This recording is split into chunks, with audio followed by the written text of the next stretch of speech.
Le chantier naval orbitait autour de Neptune tel un satellite métallique. Sa construction avait duré 40 ans, et 30 autres années avaient été nécessaires pour achever son premier véritable projet. À présent, ce projet flottait dans l'immensité de l'espace, si massif qu'il occultait le soleil lointain. L'UHNS Eternal Resolve était un chef-d'œuvre d'ingénierie humaine, long de 12 kilomètres. Sa coque, d'un gris sombre, était recouverte de plaques de blindage capables de résister aux impacts d'astéroïdes. Des milliers de fenêtres parsemaient sa surface, baignées d'une lumière chaude. En son centre, d'énormes moteurs attendaient de propulser le vaisseau à une vitesse supraluminique.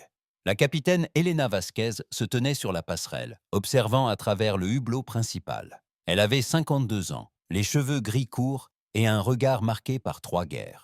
Son uniforme, d'un bleu foncé impeccable, était orné de galons dorés aux épaules. Autour d'elle, 200 membres d'équipage s'affairaient et étaient à leur poste. La passerelle était vaste comme un terrain de football. « Tous les systèmes sont opérationnels, capitaine », annonça le commandant Park, son second.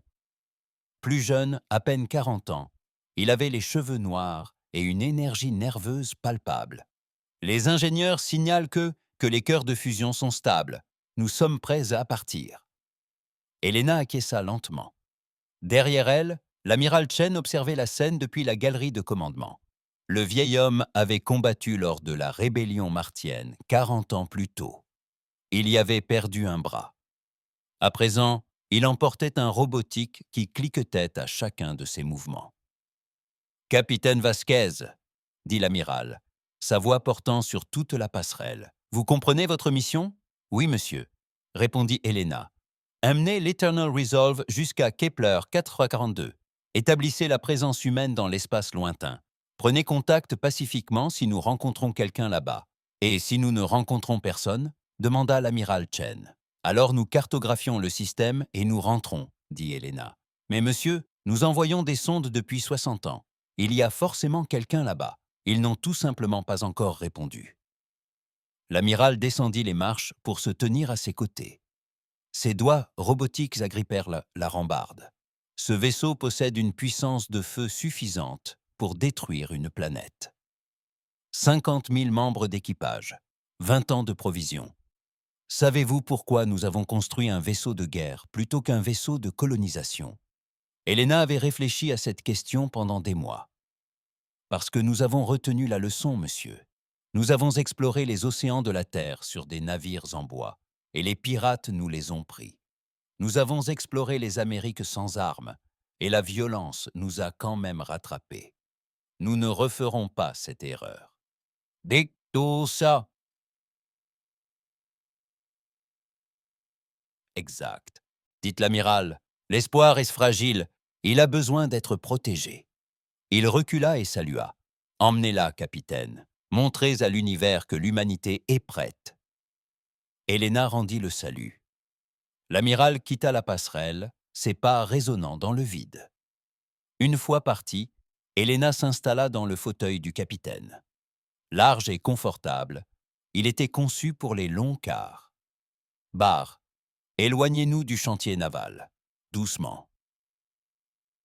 Le vaisseau trembla sous l'effet de la mise en marche de ses propulseurs. Lentement, l'Eternal Resolve s'éloigna de son berceau. Les membres d'équipage applaudissaient à leur poste. Certains étaient nés sur ce vaisseau pendant sa construction. Ils n'avaient jamais connu d'autre foyer. Au loin, à la station du Conseil Zénith, d'autres êtres observaient. La station était impossible à décrire, car son apparence changeait selon celui qui la regardait. Pour certaines espèces, c'était un cristal. Pour certains, c'était du métal. Pour d'autres, un cristal. Pour quelques-uns, c'était de l'énergie pure. Dans une grande salle, des représentants de 30 espèces différentes étaient réunis. Ils étaient de toutes formes et de toutes tailles. Certains marchaient sur 2 pattes, d'autres sur 4 ou 6. Certains flottaient, certains n'existaient que sous forme de nuages de gaz incandescents à l'intérieur de combinaisons de confinement. Un hologramme apparut au centre de la pièce. Il montrait l'Eternal Resolve s'éloignant de Neptune. « Les humains ont achevé leur vaisseau de guerre », annonça une voix. Elle provenait de l'ambassadeur Telvrek, un être reptilien de l'espèce sarite. Ses écailles étaient d'un bleu profond et ses yeux d'or. Il mesurait 3 mètres et possédait une queue qui lui permettait de garder l'équilibre. « Il est plus grand que tout ce que nous possédons », déclara une autre voix. Celle-ci provenait d'un vélix, une espèce ressemblant à des méduses flottantes de cristal. Leurs systèmes d'armement sont primitifs mais puissants, technologie à fusion, cinétique explosive. Ils utilisent encore des missiles. « Barbare », murmura un représentant crèche. Les crèches ressemblaient à des scarabées d'argent. Ayant évolué sur une planète à forte gravité, ils ne mesuraient qu'1 mètre de haut, mais leur force était incroyable. Telvrak leva une main griffue. « Ne jugeons pas trop vite. Nous avons étudié leur transmission pendant 80 ans. Certes, leur histoire est violente, mais ils possèdent aussi l'art, la musique et la philosophie. Ils débattent d'éthique. Ils éprouvent de la compassion. Ils ressentent trop de choses, dirent les Vélix. Leurs émotions les rendent instables. Voyez leur guerre. Ils tuent des millions des leurs pour des idées et des ressources. Eux aussi ont mis fin à leur guerre, rétorqua Telvrak. Leur planète se mourait de pollution. Ils auraient pu la laisser mourir. Au lieu de cela, ils se sont unifiés. Ils ont restauré leur atmosphère. Ils ont nettoyé leurs océans. Ils ont choisi de se sauver. Le silence se fit dans la chambre. Un hologramme apparut, montrant la Terre. La planète bleue et verte paraissait paisible vue de l'espace. Il était difficile d'imaginer la violence qu'il avait jadis recouverte. La question qui se pose à nous, poursuivit Telvrak, est simple. Prenons-nous contact ou continuons-nous d'observer? Je dis que nous observons, dit le crèche. Une espèce qui fabrique des armes avant même de rencontrer ses voisins est dangereuse. Ou sage, répondit Telvrak. Peut-être comprennent-ils quelque chose que nous avons oublié. La galaxie n'a pas toujours été paisible. Les Krell nous l'ont appris. L'évocation des Krell mit plusieurs espèces mal à l'aise. Les Krell nous l'ont appris. L'évocation des Krell provoqua un malaise chez plusieurs espèces. Les Krell étaient des machines, anciennes et hostiles. Pendant 300 ans, le Conseil avait entretenu une guerre froide avec eux. Aucun des deux camps n'avait attaqué, mais aucun ne faisait confiance à l'autre. Les humains ignorent tout des Krell, dirent les Vélix. Ils ignorent tout du Conseil. Ce sont des enfants qui jouent avec le feu. Alors il est peut-être temps qu'ils apprennent, dit Telvrak.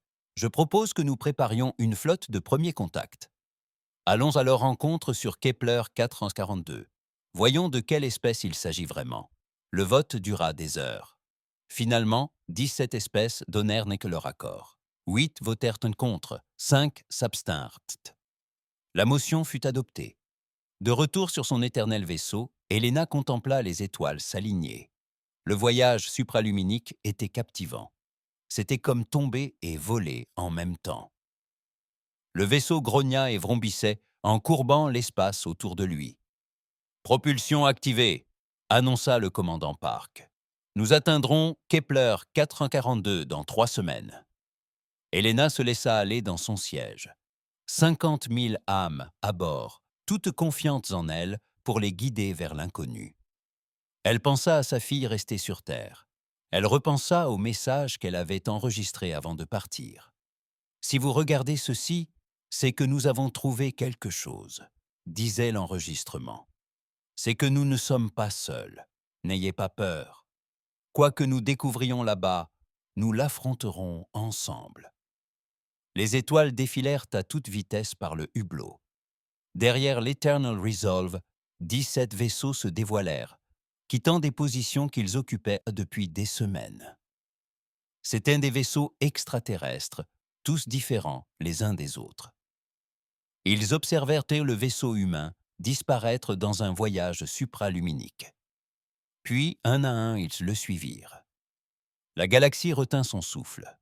L'humanité avait franchi une première étape dans l'espace lointain, et la question qui brûlait les lèvres de tous, humains et extraterrestres, confondus, était simple. Que se passerait-il lors de leur rencontre? 3 semaines de voyage supraluminique semblaient n'avoir duré que 3 jours. L'équipage de l'Eternal Resolve avait pris ses marques. Ils travaillaient, mangeaient, dormaient et rêvaient de ce qu'ils allaient découvrir. Elena traversa le couloir principal du navire pour rejoindre la passerelle. Le couloir était assez large pour que 10 personnes puissent y marcher côte à côte. Des boutiques bordaient le couloir, vendant de la nourriture, des livres et de petits objets de luxe. Des enfants passèrent en courant devant elle en riant. Ils étaient nés sur le navire durant les dernières années de sa construction. « Bonjour, capitaine », dit un boulanger en lui tendant un petit pain frais. Elle l'accepta avec un sourire. Le simple fait d'acheter du pain rendait ce gigantesque vaisseau de guerre presque familier. Sur la passerelle, l'ambiance était différente. Le commandant Park, debout au poste des capteurs, fronçait les sourcils en regardant les écrans. « Quelque chose ne va pas ?» demanda Elena. « Peut-être, » répondit Park. « Nous sommes à 20 minutes de Kepler 442, mais je reçois des relevés étranges. Il y a un problème dans le système, mais les capteurs ne le détectent pas, comme si les signaux étaient brouillés. » Elena était assise à son poste de commandement. Tout l'équipage au poste de combat. Ceci n'est pas un exercice. Boucliers activés, armes en alerte. Les alarmes retentissaient dans tout le vaisseau. Les lumières passèrent du blanc au rouge. 50 000 personnes prirent position. Le vaisseau gigantesque se préparait à toute éventualité.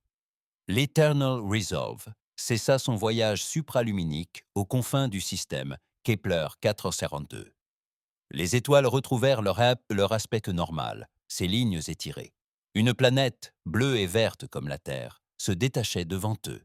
« Balayage complet des capteurs », ordonna Elena.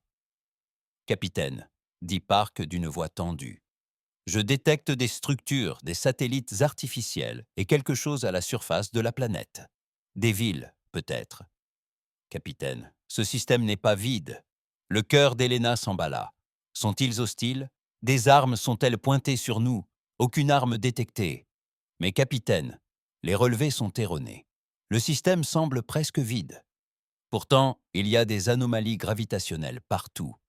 En grand nombre, Elena se leva. « Montrez-moi. » L'écran principal afficha le système. Des points rouges signalaient les anomalies. Il y en avait des centaines disséminées dans l'espace autour de la planète. « Serait-ce naturel ?» demanda Elena. « Non, » répondit le lieutenant Sarachen, l'officier scientifique. « La configuration est trop organisée.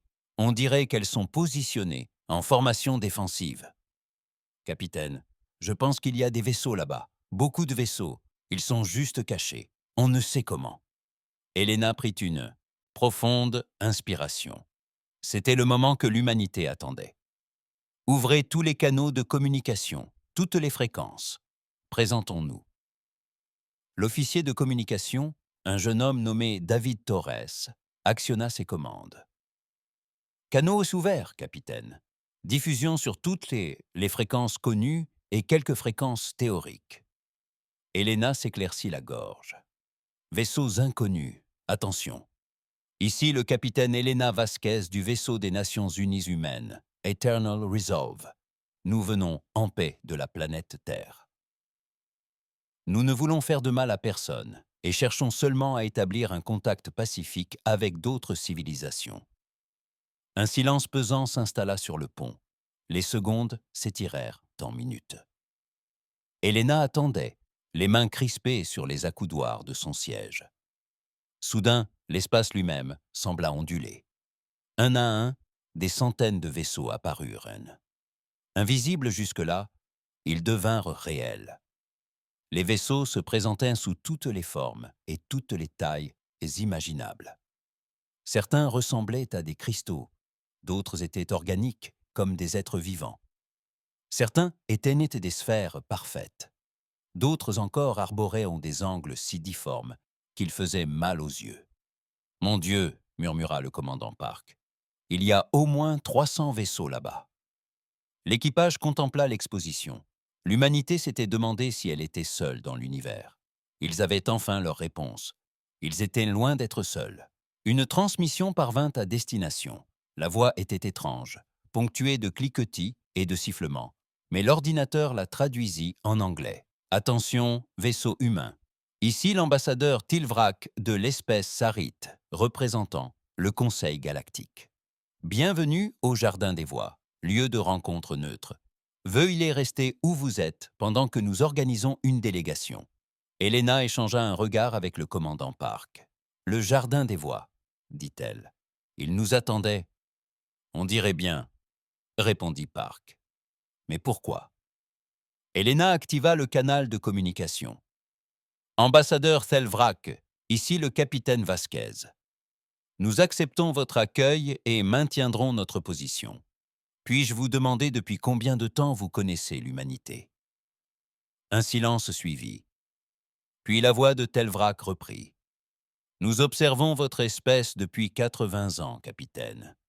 Nous avons observé, nous avons appris et nous avons débattu. Aujourd'hui, nous nous rencontrons, enfin. Elena eut un frisson. 80 ans. Depuis le début des années 2200, lorsque l'humanité commença à émettre des signaux plus puissants dans l'espace, il nous observait sans relâche. Dans l'heure qui suivit, une délégation fut organisée. Une petite navette quitta l'Eternal Resolve, emportant Elena et 10 autres officiers. Ils volèrent vers une immense structure cristalline apparue près de l'Apté, planète. C'était la station diplomatique mobile du Conseil. À mesure qu'ils approchaient, Elena observa les autres vaisseaux à travers les hublots de la navette. Chacun était unique. La galaxie n'était pas seulement habitée, elle regorgeait d'espèces différentes. « Capitaine, dit le lieutenant Chen, assis à côté d'elle, j'ai analysé les vaisseaux extraterrestres. Certains d'entre eux possèdent une technologie des siècles en avance sur la nôtre. Mais capitaine, aucun n'est aussi imposant que l'Eternal Resolve. Nous avons construit le plus grand vaisseau ici. » Elena fronça les sourcils. Cela va soit les impressionner, soit les inquiéter. La navette s'amarra à la station. Les portes s'ouvrirent et Elena pénétra dans un couloir dont les couleurs changeaient selon l'endroit où elle posait les yeux. Cela lui donna le vertige. On les conduisit dans une grande salle. Au moins 20 espèces extraterrestres différentes les attendaient. Elena n'en reconnut aucune parmi les créatures de la fiction. Ce n'étaient ni de petits extraterrestres gris, ni des monstres aux yeux globuleux. Ils étaient totalement différents de tout ce que la Terre avait pu imaginer. L'ambassadeur Thelvrak se tenait au centre. Il était grand et reptilien, recouvert d'écailles bleues. Ses yeux dorés scrutèrent Elena avec intelligence. « Capitaine Vasquez, dit-il d'une voix grave et profonde, au nom du Conseil galactique, je souhaite la bienvenue à l'humanité au sein de notre communauté. » Elena s'avança. Elle avait répété ce moment des milliers de fois. « Ambassadeur, au nom de l'humanité, je vous remercie. Nous rêvons de ce jour depuis des siècles. »« Nous aussi, » répondit Thelvrak. « Asseyez-vous, je vous prie. Nous avons beaucoup à discuter. » La réunion dura des heures. Elena apprit que la galaxie était organisée sous l'égide du Conseil galactique, une fédération d'espèces pacifiques. La paix régnait depuis 300 ans. Le commerce, la culture et le savoir circulaient librement entre les mondes. Mais Elena remarqua aussi quelque chose. Nombre de représentants extraterrestres semblaient nerveux. Ils ne cessaient de jeter des coups d'œil aux panneaux affichant la résolution éternelle. Finalement, une espèce ressemblant à une méduse de cristal flottante prit la parole. « Capitaine Vasquez, nous devons vous demander pourquoi votre espèce a construit un vaisseau de guerre aussi puissant pour un premier contact. Pourquoi pas un vaisseau civil ?» Un silence s'installa dans la salle. Tous les regards extraterrestres se tournèrent vers Elena. Elle choisit ses mots avec soin. « Parce que nous avons tiré les leçons de notre histoire. La Terre n'a pas toujours été unifiée. Nous nous sommes fait la guerre pour la Terre, les ressources et les idées. Des millions de personnes sont mortes. Nous avons failli détruire notre propre planète. Mais nous avons appris une leçon importante. La paix ne se protège pas d'elle-même. L'espoir a besoin de gardiens. Nous avons forgé cette résolution éternelle non par désir de guerre, mais parce que nous savons que l'absence de défense invite à la violence. Un extraterrestre ressemblant à un scarabée claqua des mandibules. « Vous admettez donc être une espèce violente ?» »« Nous l'étions, » répondit Helena. « Au passé. Nous avons choisi de faire mieux. Mais choisir la paix ne signifie pas oublier comment la défendre. » Talvarak hocha lentement la tête. Une philosophie intéressante. La plupart des espèces rejoignent le Conseil après avoir été découvertes par nous. Leur intégration se fait lentement, avec précaution. Mais vous êtes venus à nous de votre propre initiative, à bord d'un vaisseau dont la puissance de feu surpasse celle de n'importe quel autre navire de notre flotte. Vous êtes une espèce différente de toutes celles que nous avons rencontrées. Avant qu'Helena ne puisse répondre, des alarmes retentirent. Les écrans de la salle affichèrent des messages urgents. Un officier du Conseil se précipita vers Telvrak et lui murmura quelque chose à l'oreille. Le visage de l'ambassadeur s'assombrit. Il se tourna vers Helena. « Capitaine, nous avons reçu un appel de détresse. Une colonie minière du système voisin est attaquée. Les assaillants sont une intelligence artificielle appelée les Krell. Ils sont hostiles et puissants. Nous sommes en guerre froide contre eux depuis 3 siècles. » Helena se leva. « Comment pouvons-nous aider ?» Telvrak parut surpris. « Vous vous battriez pour des gens que vous venez de rencontrer ? » « Si quelqu'un a besoin d'aide, on l'aide, » répondit simplement Helena. « Voilà ce que font les gens bien. » Pour la première fois, Telvrak sourit. C'était une expression terrifiante sur un visage reptilien, mais Helena comprit qu'elle était amicale. Alors peut-être que l'arrivée de l'humanité dans la galaxie était exactement ce dont nous avions besoin. L'éternelle résolution filait à travers l'espace à vitesse maximale. Derrière elle, 3 vaisseaux du Conseil peinaient à suivre. Le vaisseau humain était plus rapide qu'il ne l'avait imaginé. Helena se tenait sur la passerelle, observant l'affichage tactique. La colonie minière se trouvait dans le système Delta Serpentis, à 30 minutes de là, à vitesse actuelle. D'après le Conseil, 3 de leurs vaisseaux de guerre étaient non déjà sur place pour défendre la colonie. Ils étaient en train de perdre. « Que savons-nous des Krell ?» demanda Helena au lieutenant Shen. L'officier scientifique ouvrit les dossiers que le Conseil avait envoyés. « Ce sont des machines, capitaine. Des intelligences artificielles qui ont acquis la conscience il y a des milliers d'années. Elles ne négocient pas, elles ne communiquent pas. Elles prennent simplement ce qu'elles veulent. Le Conseil est dans une impasse avec elles depuis 300 ans. » « Pourquoi cette impasse ?» demanda le commandant Park. « Pourquoi aucun camp n'a-t-il encore gagné ? Les Krell sont puissants, mais ils manquent d'ingéniosité, » expliqua Chen. « Ils utilisent toujours les mêmes tactiques. Le Conseil a appris à les contrer. Mais le Conseil est aussi pacifique. Il n'attaque pas, il se contente de se défendre. Ainsi, aucun camp n'avance, » constata Helena en fronçant les sourcils. « Cela va bientôt changer. » Tactique, qu'est-ce qu'on observe ? Le lieutenant-commandant James Rodriguez, officier tactique, mit en évidence les données des capteurs. Un vaisseau de classe Dévastator de Krell, capitaine. Il mesure environ 3 km de long. Il est lourdement armé. Et il a déployé environ 200 drones plus petits. Les vaisseaux du Conseil tentent de protéger les boucliers de la colonie, mais ils sont submergés. État des armements ? Toutes les lances à fusion sont chargées et prêtes, répondit Rodriguez. Base de missiles chargée. Système de défense ponctuel opérationnel. Bouclier quantique à pleine puissance. Capitaine, nous sommes prêts à tout. Helena était assise dans son fauteuil de commandement. Elle avait combattu dans 3 guerres, mais jamais contre des machines. Jamais contre un ennemi qui ne craignait pas la mort. Ouvrez un canal vers les vaisseaux du Conseil. Un hologramme apparut, montrant un extraterrestre à 4 bras et à la peau violette. Ici le commandant Veltar de la flotte de défense du Conseil. Vaisseau humain, restez en arrière. Les Krell sont extrêmement dangereux.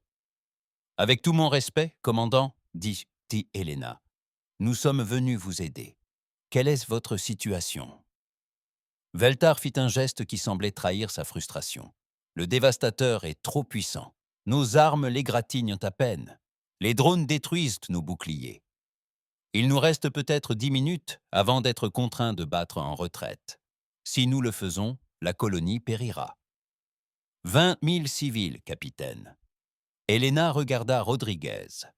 Pouvons-nous vaincre ce dévastateur? L'officier tactique examina ses écrans. Leur blindage est épais, mais leurs armes sont cinétiques et laser.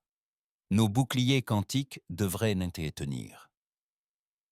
Capitaine, nos lances à fusion sont conçues pour perforer les astéroïdes. Je pense que nous pouvons les endommager. Helena prit sa décision. Commandant Veltar, nous engageons le combat. Repliez vos vaisseaux et concentrez-vous sur les drones. Nous nous occupons du plus gros. Capitaine, vous ne comprenez pas, protesta Veltar. Aucun vaisseau ne peut affronter un dévastateur. Alors regardez et apprenez, dit Helena. Aucun vaisseau ne peut affronter un dévastateur. Alors observe et apprends, dit Helena. Elle coupa le canal et se tourna vers son équipage. Tous à vos postes de combat. C'est pour ça qu'on s'est entraîné. À la barre, foncez, tactique. Préparez des tirs sur ce dévastateur. Ciblez d'abord ses systèmes d'armes. Faisons-lui une frayeur avant de l'achever. L'Eternal Resolve accéléra. L'immense vaisseau se déplaçait avec une grâce surprenante, ses moteurs flamboyants d'un bleu éclatant. En pénétrant dans la zone de combat, Helena comprit la situation.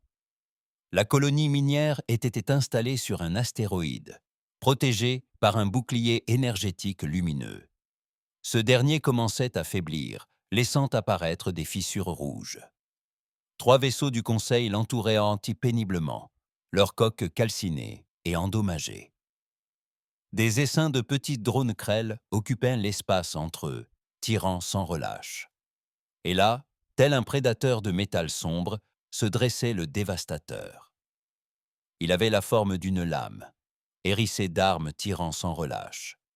Sans fenêtre, sans lumière, sans le moindre signe de vie. Juste une intelligence artificielle froide et calculatrice. « Apportez dans 10 secondes », annonça l'officier de Quar. « Activez les systèmes de défense rapprochés », ordonna Helena. « Montrez à ces drones ce dont l'ingénierie humaine était capable. » L'Eternal Resolve ouvrit le feu. Des milliers de petits canons jaillirent de sa coque, chacun effectuant un suivi et un ciblage indépendants. Les systèmes informatiques travaillèrent à une vitesse fulgurante, calculant les trajectoires et les solutions de tir. Des dizaines de drones Krell explosèrent. La défense rapprochée ne se contenta pas d'en abattre quelques-uns. Il les abattit presque tous. En 30 secondes, 200 drones furent réduits à 20. Sur les vaisseaux du Conseil, le commandant Veltar observait la scène avec stupéfaction. « Comment est-ce possible ?» murmura-t-il. Helena sourit. « Les humains abattent des missiles depuis le XXe siècle. Nous avons beaucoup d'entraînement. » « Capitaine, le dévastateur se dirige vers nous, » annonça Rodriguez. « Plusieurs systèmes d'armes se verrouillent. »« Laissez-les tirer, » dit Helena calmement. « Activez les boucliers quantiques. Pleine puissance. » Le dévastateur déchaîna toute sa puissance de feu. Laser, tirs de plasma, munitions cinétiques. Une puissance suffisante pour raser une ville. Tout frappa les boucliers de la résolution éternelle. Les boucliers tinrent bon. Elles brillaient d'un blanc éclatant, absorbant et dispersant l'énergie. Les alarmes retentissaient sur la passerelle, mais Helena observait l'indicateur de puissance des boucliers. Il chuta de 100% à 78%, puis se stabilisa. « Bouclier fonctionnel », annonça le commandant Park, visiblement étonné. « Capitaine, il se recharge. On peut gérer ça. » Helena se pencha en avant. Rodriguez visait les grappes d'armes, avant. Feu à pleine puissance, lance à fusion.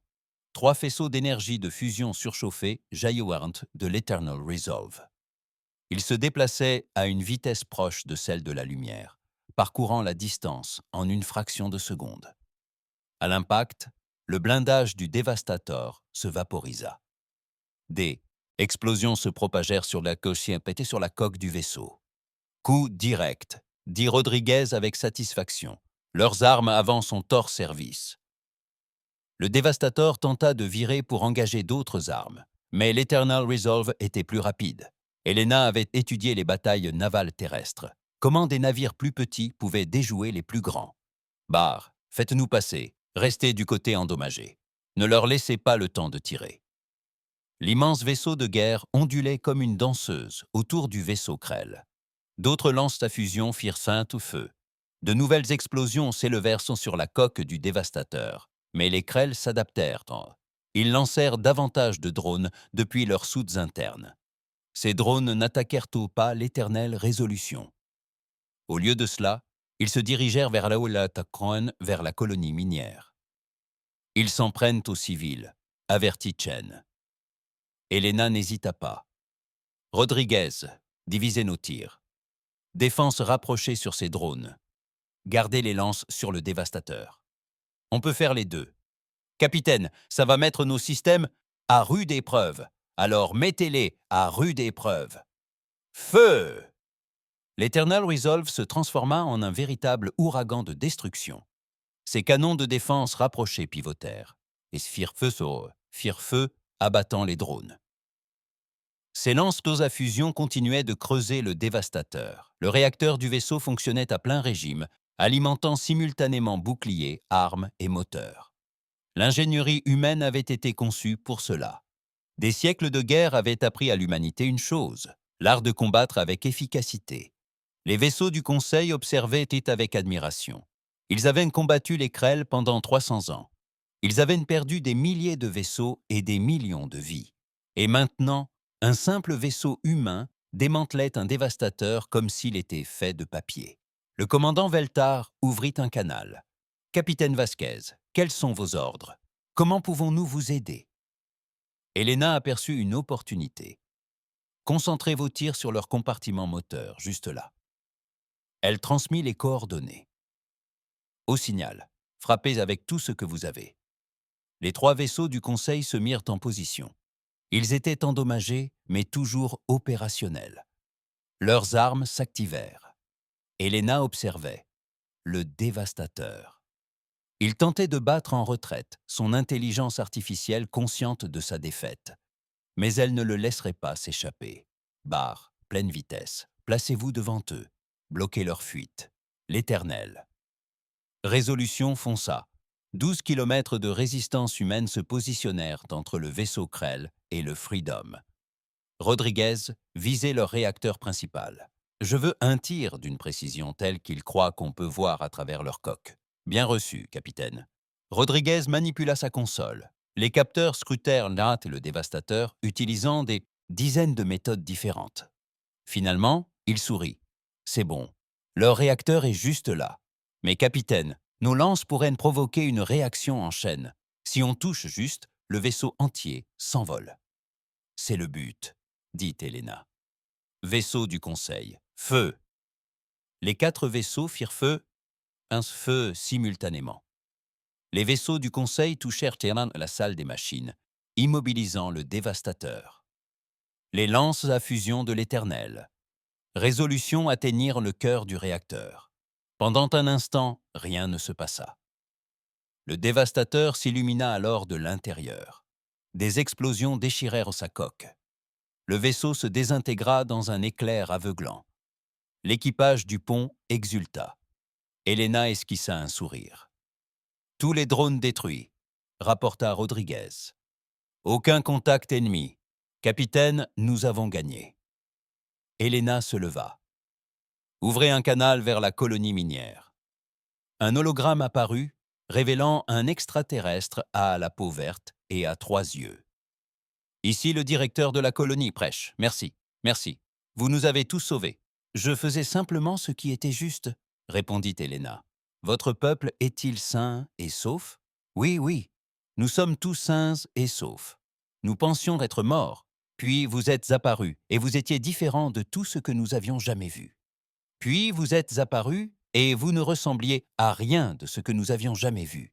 Qui êtes-vous » Helena sourit. « Nous sommes des humains, et nous venons tout juste de nous installer dans le quartier. » À travers la galaxie, la bataille avait été retransmise. Des millions d'êtres ont regardé le premier vaisseau de guerre de l'humanité détruire un dévastateur Krell en 14 minutes. Un exploit jamais réalisé auparavant. Sur la station du Conseil Zénith, l'ambassadeur Telvrak regardait l'enregistrement. Autour de lui, les autres membres du Conseil restaient figés dans un silence stupéfait. « Ils combattent comme nous n'en avons jamais vu », déclara le représentant de Vélix. « Ils s'adaptent, ils submergent, ils n'hésitent pas », ajouta Akresh. Telvrak se leva. « Ils combattent pour vaincre, ni pour la gloire, ni pour le territoire. Ils se battent pour protéger. Mes amis, peut-être pensions-nous que la station du Conseil Zénith n'avait jamais connu un tel rassemblement. Des représentants des 47 espèces membres remplissaient la grande salle. Des projections holographiques permettaient à ceux qui ne pouvaient respirer l'atmosphère de participer. L'air vibrait des conversations traduites dans une centaine de langues. Le capitaine Elena Vasquez se tenait au centre de la scène, se sentant toute petite et si humaine. À ses côtés se trouvaient le commandant Park et le lieutenant Chen. Ils étaient les seuls humains dans cette pièce remplie d'extraterrestres. L'ambassadeur Telvrak ouvrit la séance. Ses écailles bleues captèrent en la lumière lorsqu'il leva les bras. Membres du Conseil, nous sommes réunis pour discuter de la demande d'adhésion de l'humanité. Il y a 3 jours, un vaisseau humain a détruit un dévastateur Krell au combat. Cet exploit est remarquable. Un murmure parcourut la salle. Certains s'agitèrent avec excitation, d'autres manifestèrent leur inquiétude. Un grand extraterrestre insectoïde se leva. Elena reconnut son espèce. Des Vrikstal, guerriers d'une planète à forte gravité. Ambassadeur Telvrak, je dois m'y opposer. L'humanité est présente dans l'espace depuis moins de 100 ans. Elle n'a aucun lien avec le Conseil. Et oui, elle a vaincu un vaisseau Krell. Mais à quel prix? Nous avons écouté leur transmission. Nous connaissons leur histoire. Guerre après guerre, arme après arme. Ils ont failli les détruire leur propre planète. Elena sentit sa mâchoire se crisper, mais elle garda le silence. Telvrak lui avait dit de laisser le Conseil s'exprimer en premier. Un autre extraterrestre se leva, ressemblant à un amas de cristaux flottants. Le représentant Veilix parla d'une voix mélodieuse. Les Vrikstal ont raison. La puissance militaire de l'humanité est impressionnante, mais inquiétante. Ils conçoivent des armes qui surpassent les nôtres. Ils combattent avec une agressivité inédite depuis 3 siècles. Sont-ils des sauveurs ou une nouvelle menace? Une petite créature poilue se tenait à côté. Les Pril étaient des traîtres pacifiques, à peine plus hauts qu'un mètre, mais dotés de voix puissantes. Je ne partage pas l'avis de mes collègues. J'ai visionné l'enregistrement de la bataille 20 fois. Les humains n'étaient pas obligés d'aider. Ils n'avaient aucune alliance avec nous, aucun traité, aucune obligation. Mais lorsqu'ils ont appris que les gens avaient donc besoin d'aide, ils sont venus. Cela en dit long sur leur nature. Le débat dura 1 heure. Certaines espèces estimaient que l'humanité devait être accueillie à bras ouverts. D'autres insistaient sur la nécessité de la surveiller. Quelques-unes suggéraient d'interdire à l'humanité de construire davantage de vaisseaux de guerre. Finalement, Telvrak se tourna vers Elena. « Capitaine Vasquez, vous avez entendu nos préoccupations. Le Conseil souhaite vous entendre. Pourquoi l'humanité devrait-elle être admise ?» Elena s'avança. Elle avait réfléchi à ce moment durant le voyage de retour vers Kepler 452. Elle avait répété ses discours et ses arguments. Mais à présent, face à des dizaines d'espèces extraterrestres, elle décida de dire la vérité. « Membre du Conseil, commença-t-elle, je ne vous mentirai pas sur le passé de l'humanité. Oui, nous avons fait la guerre. Oui, nous avons construit des armes terribles. Nous avons divisé l'atome et l'avons utilisé pour tuer. Nous avons pollué notre planète jusqu'à ce que les calottes glaciaires fondent et que les villes côtières soient englouties. Nous avons été cruels les uns envers les autres, d'une manière que j'ai honte de décrire. » Le silence régnait dans la chambre. Tous les regards, toutes les parties du corps, tous les sens étaient rivés sur elle. « Mais nous avons appris. poursuivit Helena. Nous avons examiné nos actes, et nous en avons été horrifiés. Alors nous avons changé. Ce ne fut pas facile. Cela a pris des générations. Nous avons dû surmonter l'avidité, la haine et la peur. Nous avons dû apprendre que nous sommes plus forts ensemble que séparés. Nous avons unifié notre monde non par facilité, mais par nécessité. Elle désigna l'écran qui affichait la Terre. Cette planète nous a appris de dures leçons. Nous savons ce qui arrive quand on possède le pouvoir sans la sagesse. Nous savons ce que c'est que d'être au bord de l'extinction.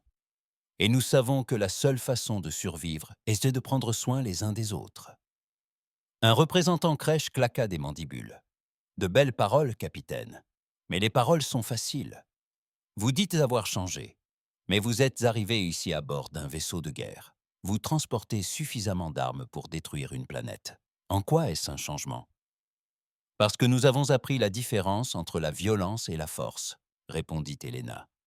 La violence sert à apprendre aux autres. La force sert à les protéger. Nous n'avons pas forgé cette volonté éternelle de conquérir.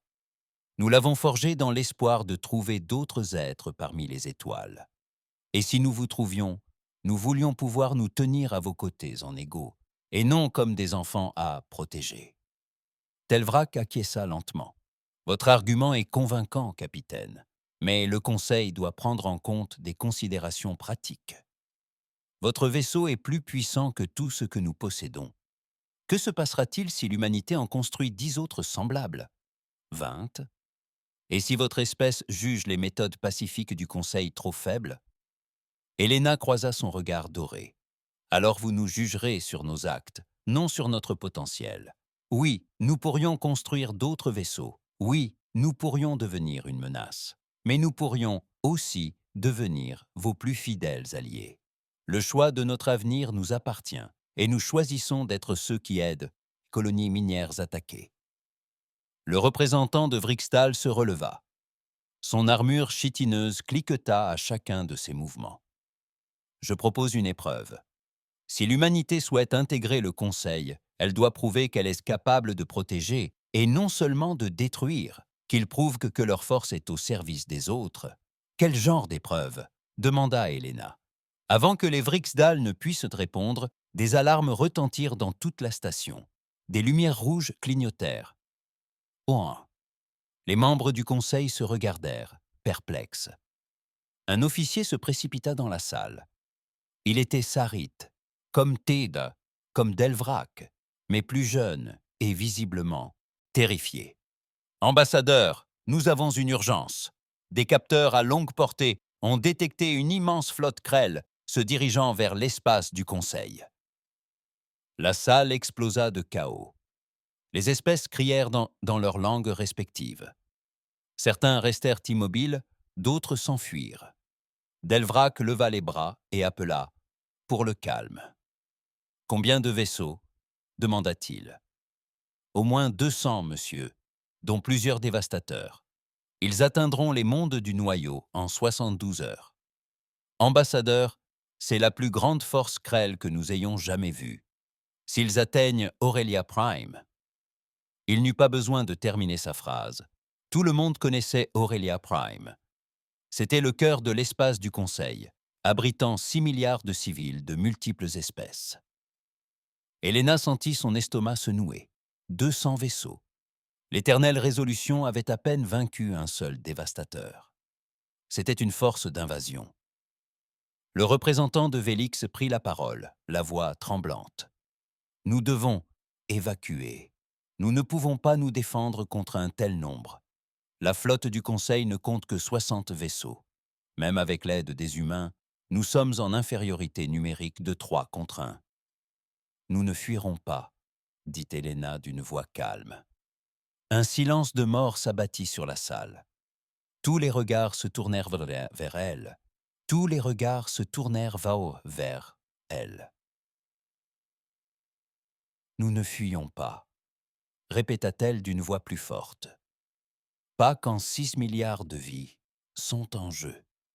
Le Vrixtal claqua des mandibules, dans un signe qui semblait approuver. L'humaine parle avec assurance. Mais capitaine, vous avez vaincu un seul dévastateur. Il s'agit d'une armada. Votre confiance est peut-être mal placée. Helena regarda Telvrak. Vous vouliez un test? Vous vouliez la preuve que l'humanité peut protéger? Donnez-nous ce combat. Laissez l'éternelle résolution guider votre flotte de défense.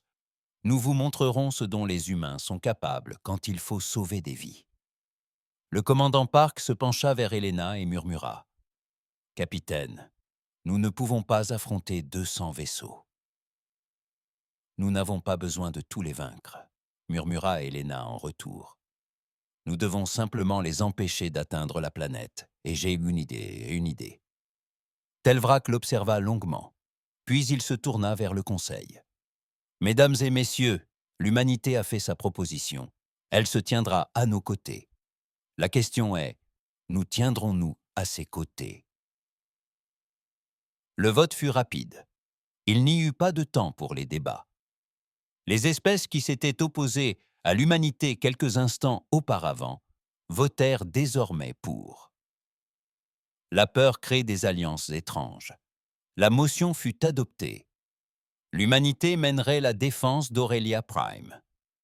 Tandis que les membres du Conseil se préparaient, Telvrak s'approcha d'Helena. « Capitaine, j'espère que vous comprenez votre engagement. Cette bataille déterminera la place de l'humanité dans la galaxie. Si vous échouez, des milliards d'êtres mourront. Et si nous fuyons, des milliards mourront de toute façon, » répondit Helena. « Au moins, ainsi, nous mourrons en essayant de faire ce qui est juste. » Les yeux dorés de Telvrak laissaient transparaître quelque chose qu'Helena n'avait jamais vu auparavant. Du respect. « Vous êtes soit très courageuse, soit très inconsciente, peut-être les deux. Dites-moi, capitaine, quel est votre plan ?»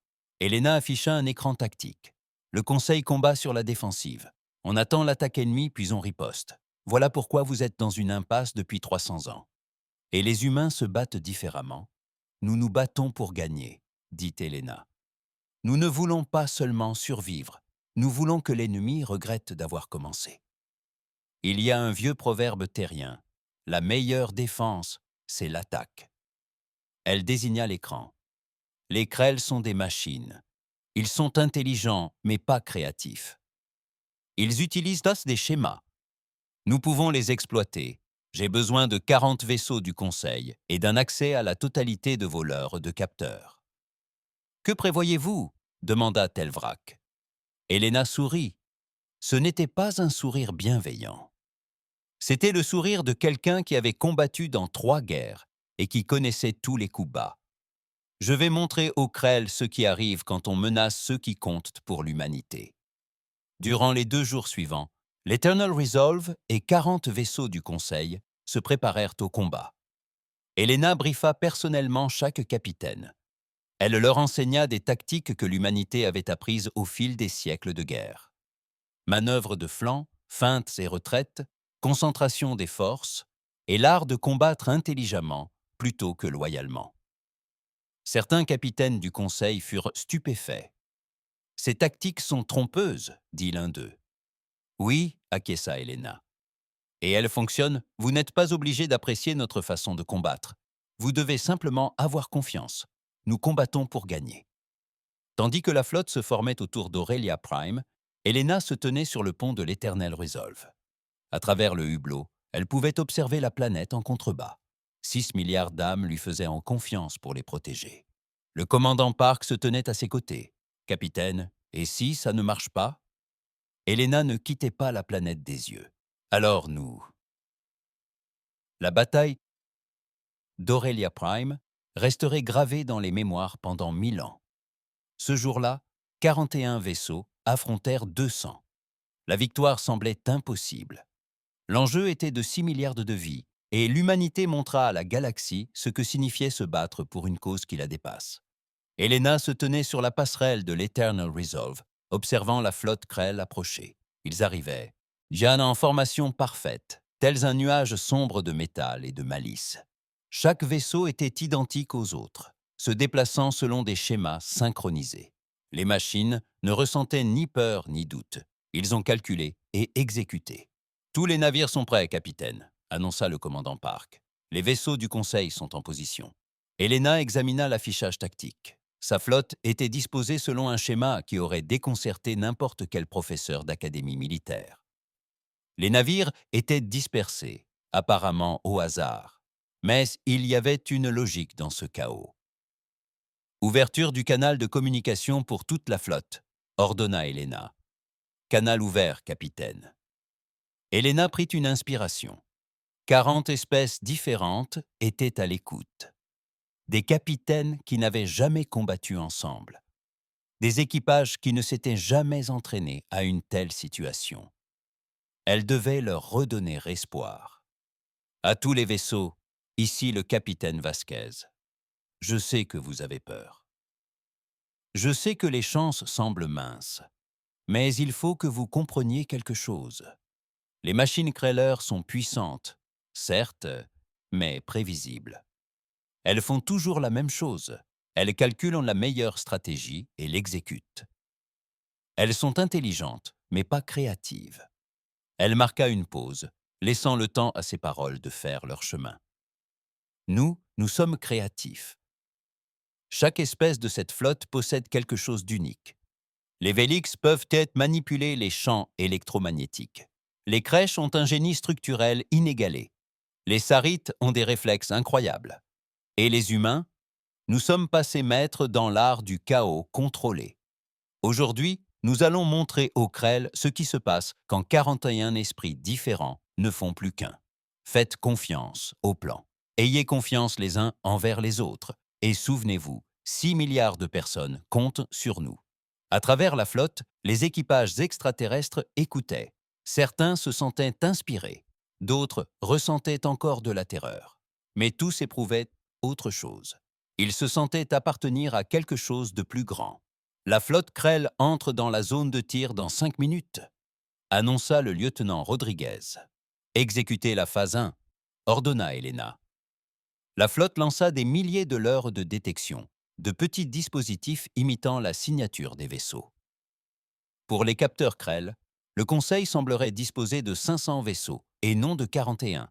La flotte Krell ralentit, recalculant sa stratégie. Sa formation se modifia, se déployant pour engager plusieurs cibles. « Ils mordent à l'hameçon !»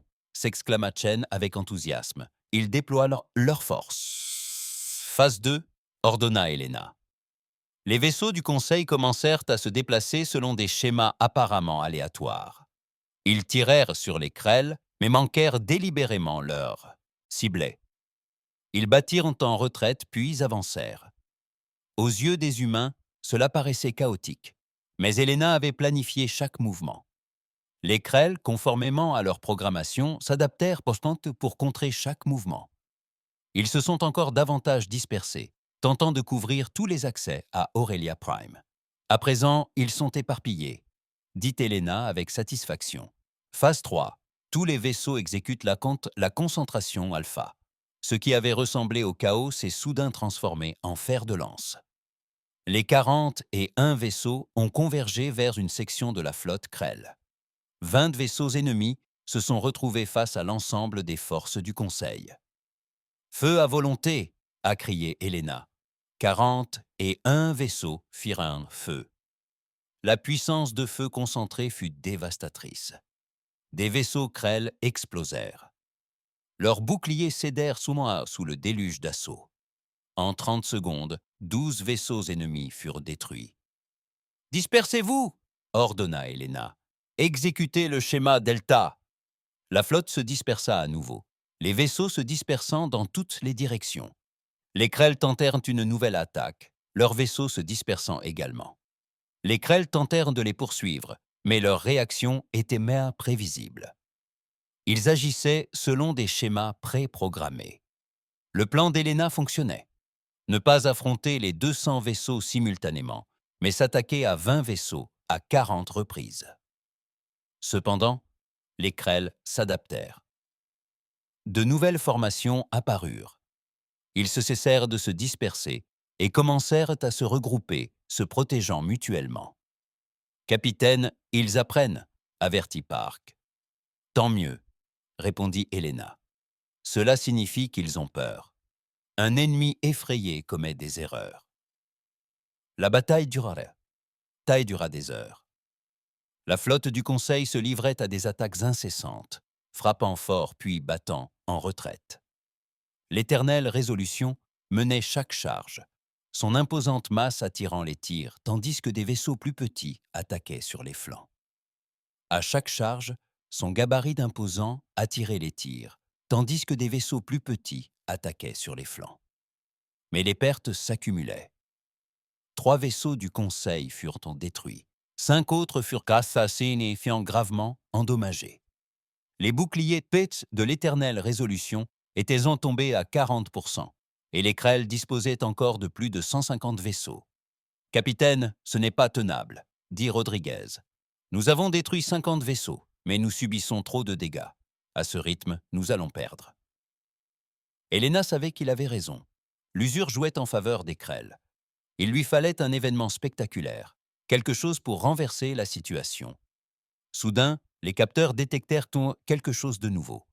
Une signature énergétique massive au centre de la flotte Krell. « Qu'est-ce que c'est » demanda Chen en manipulant sa console. « Capitaine, ils sont en train de construire quelque chose. » Elle utilise l'énergie d'une douzaine de vaisseaux. La puissance dégagée est incroyable. Helena sentit son sang se glacer. C'est une machine destructrice de mondes. Ils vont nous contourner et détruire la planète directement. Cette machine était légendaire. Les Krell l'avaient utilisée 3 fois dans l'histoire du Conseil. À chaque fois, elle avait fissuré la croûte d'une planète, tuant des milliards d'êtres. Le chargement était long, mais une fois déclenché, rien ne pouvait l'arrêter. « Combien de temps avant le tir » demanda Helena. « 8 minutes, capitaine. 8 minutes pour sauver 6 milliards de vies. » L'esprit d'Helena s'emballa. Le brise-mondes était protégé par au moins 50 vaisseaux Krell. Sa flotte n'aurait pas le temps de les traverser, à moins qu'elle ne les combatte pas du tout. « À tous les vaisseaux, écoutez attentivement, » dit Helena. « Nous allons faire quelque chose de fou. Nous allons percuter leur flotte. Vitesse maximale. Ne vous arrêtez pas. N'engagez pas le combat. Foncez droit sur ce briseur de monde. »« Capitaine, c'est du suicide !» protesta Park. « C'est la seule solution, » répondit Helena. « La détermination éternelle triomphera. Nous avons les boucliers les plus puissants. Suivez-nous, mais les autres. Restez près de nous, » lança la voix du commandant Veltar. « Capitaine Vasquez, c'est de la folie. »« Toute cette bataille est de la folie, » rétorqua Helena. « Mais ça marche. Faites-moi confiance une dernière fois. » Un silence. Puis Veltar éclata de rire. Un rire étrange, vibrant. « Vous autres, humains, êtes complètement fous. Tant mieux pour Aurelia Prime. » D'autres capitaines reprirent le cri dans leurs langues respectives. Pour Aurelia Prime. La flotte forma un coin, l'éternelle résolution à sa pointe. Les moteurs vrombirent. Les vaisseaux accélérèrent jusqu'à la vitesse de l'éperonnage. La flotte Krell tenta de les bloquer. Des vaisseaux se mirent en position d'interception. Les armes tirèrent de toutes parts. Les boucliers de l'Eternal Resolve brillaient comme des étoiles sous les impacts successifs. « Boucliers à 20%, » annonça Park. « Continuez, » ordonna Helena. 15%. Ils avaient traversé la moitié de la flotte Krell. Des explosions fusaient autour d'eux. Un vaisseau du Conseil, sur leur flanc, fut touché de plein fouet et vaporisé. Mais les autres poursuivirent leur progression. 10%. On y est presque, dit Helena entre ses dents serrées. Le briseur de monde se dressait devant nous, une gigantesque construction de métal et d'énergie. Il se chargeait, accumulant la puissance nécessaire pour anéantir une planète. Compte à rebours, 90 secondes, bouclier à 5%, feu à volonté, lance à fusion, tout ce que nous avons, ordonna Helena. L'éternelle détermination ouvrit le feu. Toutes les armes du vaisseau firent femme en feu simultanément. Les lances d'assoir, fusion atteignirent le brise-monde en plein centre. Derrière elles, 40 vaisseaux du Conseil ajoutèrent là que leur puissance de feu. Les boucliers du brise-monde tinrent bon. « 70 secondes !» cria Helena. « Encore une salve !» Les boucliers du brise-monde vacillèrent. « 60 secondes !» Les vaisseaux Krell alentour comprirent ce qui se passait. Ils cessèrent le combat contre la flotte et braquèrent leurs armes sur les boucliers du brise-monde, tentant de les renforcer. « Capitaine, il le protège, dit Chen.